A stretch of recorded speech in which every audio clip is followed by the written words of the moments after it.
Have you ever thought about how do I do a drone live stream to my YouTube channel?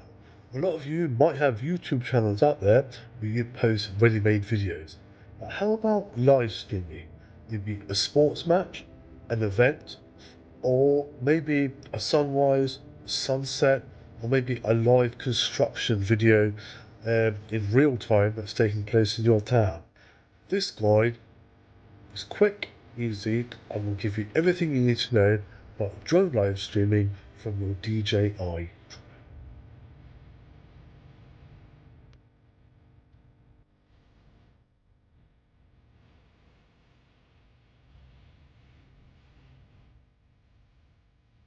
In this setup guide, what I'm going to do is I'm going to start from your YouTube page. So I'm using my YouTube page here.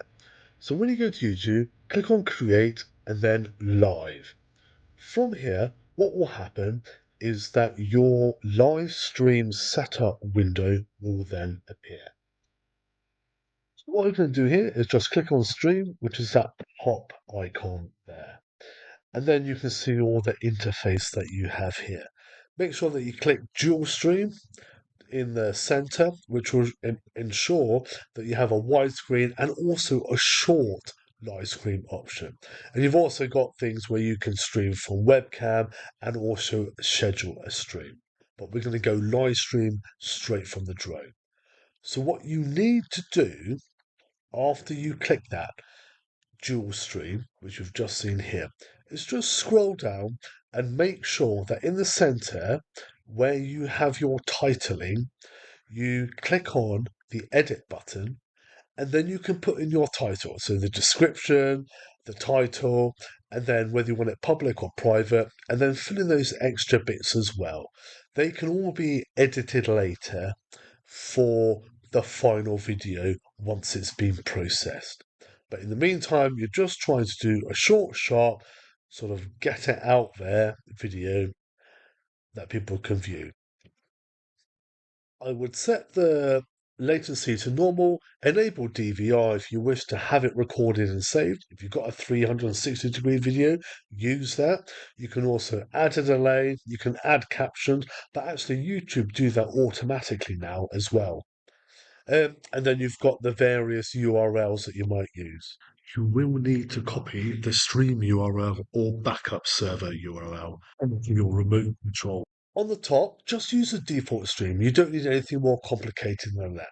So just use the default stream and then don't press reset, but then just click copy.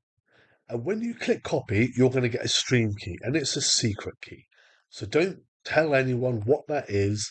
Don't share it with anyone because this is the URL key that links straight to your streaming platform. Now, what you need to do then with this streaming key that you have here, and it is secret, don't tell anyone. The one that I've got here is just made up, but it is similar to what you will find when you press copy and paste. Is you then want to make sure, again, in this situation, I'm going to change public to private because what I don't want is this test to then be notified to people and be public when in actual fact I'm just doing a test, so we're going to keep it private and do as many private ones as you want, and then when you're happy you can delete them so that you can train with it. So always go private until you know you actually want to go public.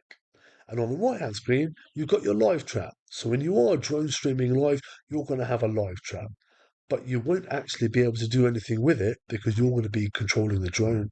So you might want someone else on a computer to actually do the live chat for you.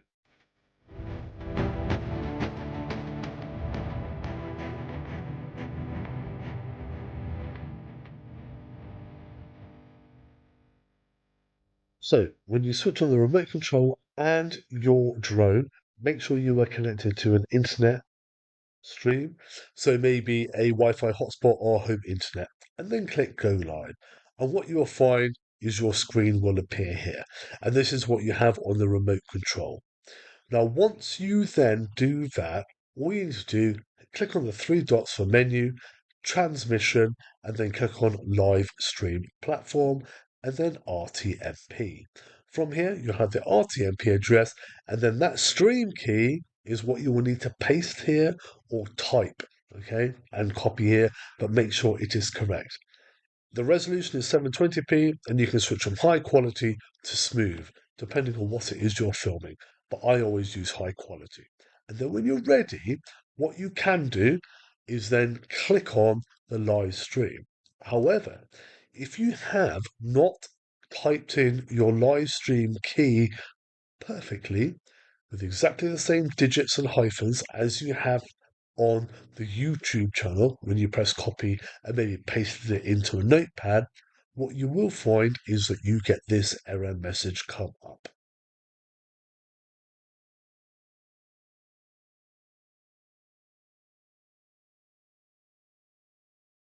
Now, this is what happens when you have an error in your key because you've typed it in wrong. And that's really where this message comes up. So go back, retype the key, make sure that all the digits are correct and the hyphens are correct. And then again, click on Start Live Stream. Once you do that, it'll count down again. And then you will get that little icon that appears at the top center. And you should be all good to go. Your stream will now be live. In the top center, you have a nice icon with the red button, and that basically tells you that you're streaming, and you have a nice microphone as well with the volume. Now, this is really great because while you are live streaming, you can also mute the volume, but the live stream continues. So simply click on that mic, and it will mute it, and then you can unmute it as well.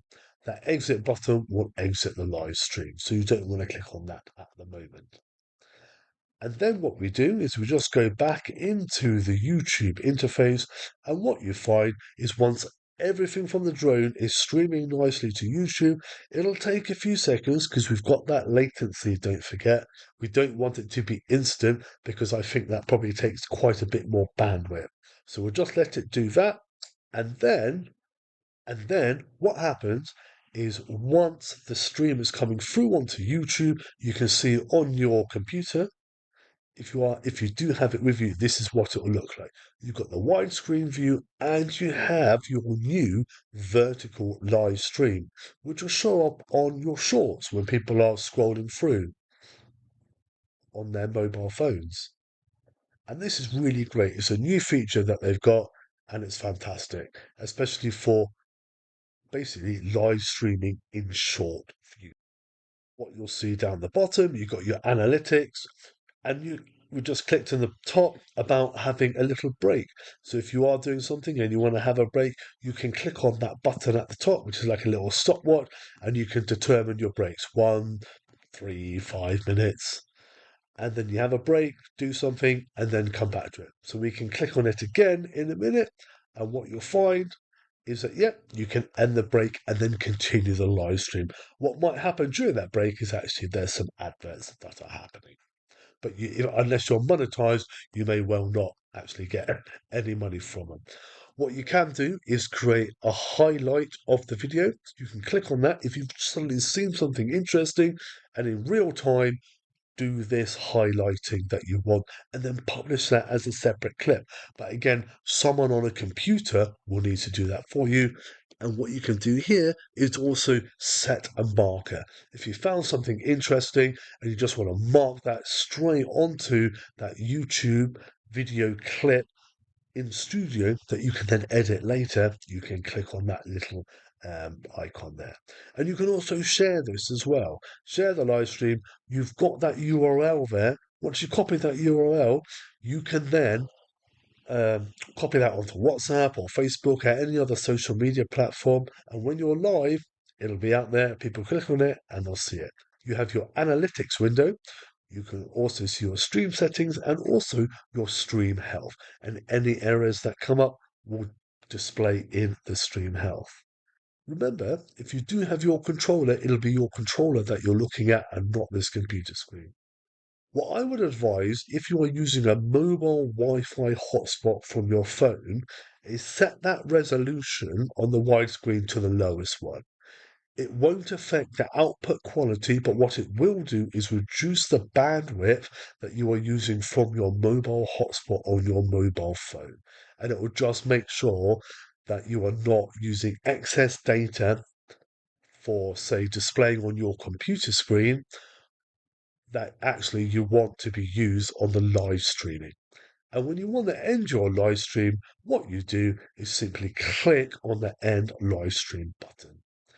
And then you can click straight on Edit Studio and go through and edit bits of that video. If it's a long live stream video, what you might find is that actually YouTube needs to process it first and then you can edit it, which is why here it says the live stream is being processed. Once editing options will basically be completed, you can then edit the video with clips and end cards, etc. And what we see here, when you go back to your YouTube page, click on live, and you can see the top video there is the one that we've just produced, and it's in private because we don't want anyone to see it in real time. And once it is complete and you've done all your extra metadata that you want to fill in there, maybe change the thumbnail and things along those lines, and then you can add your cards, subtitles if you want to, and then you can set the visibility once that's all completed into public, unless actually what you're doing is a public live streaming event that you want to share on YouTube as it's going in real time, which is what I do for the rugby filming. But then when it's processed, what I might do is just edit a little bit, some of the top and tailing of the video.